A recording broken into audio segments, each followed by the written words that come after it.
ای طایران قدس را عشقت فزوده بالها، در حلقه سودای تو روحانیان را حالها.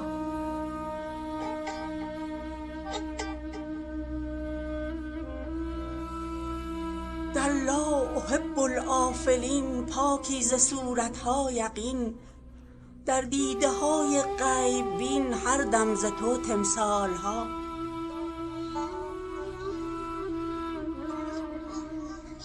افلاک از تو سرنگون، خاک از تو چون دریای خون، ماهت نخوانم ای فزون از ماه ها و سالها.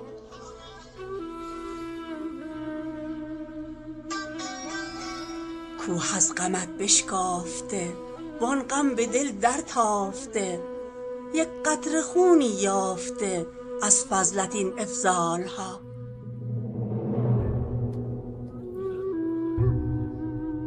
ای سروران را تو سند بشمار ما را زان عدد، دانی سران را هم بود اندر تبع دنبالها.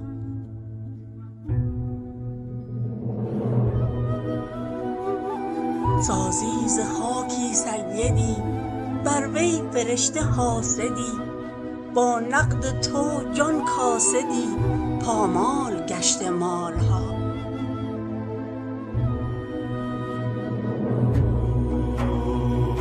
آن کو تو باشی بال او ای رفعت و اجلال او، آن کو چنین شد حال او بر روی دارد خالها.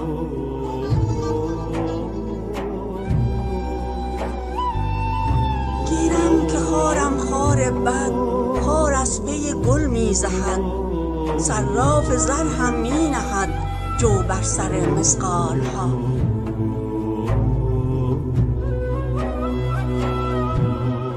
فکری بدست افعالها خاکی بدست این مالها، قالی بدست این حالها حالی بدست این قالها.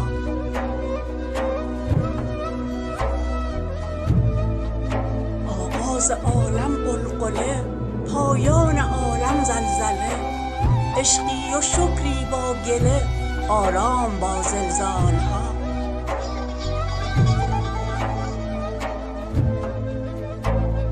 توقی شمس آمد شفق طغرای دولت عشق حق، فال وصال آرد سبق کان عشق زد این فالها.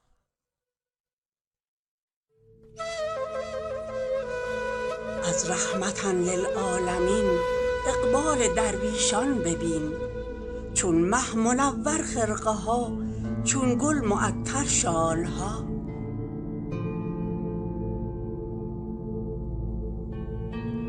عشق امر کل ما رقعه ای، او قلزم و ما جرعه ای، او صد دلیل آورده و ما کرده استدلالها.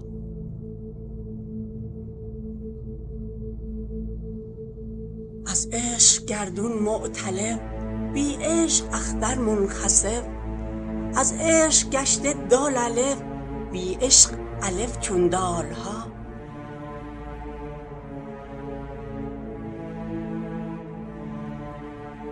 آب حیات آمد سخن کاید ز علم من لدن، جان را از او خالی مکن تا بردهد اعمالها.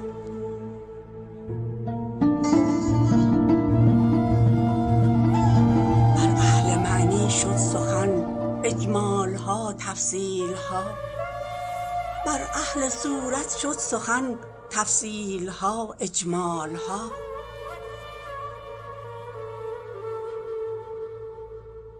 گر شعرها گفتند پر پر به بود دریا ز در، کز ذوق شعر آخر شتر خوش می کشد ترحالها.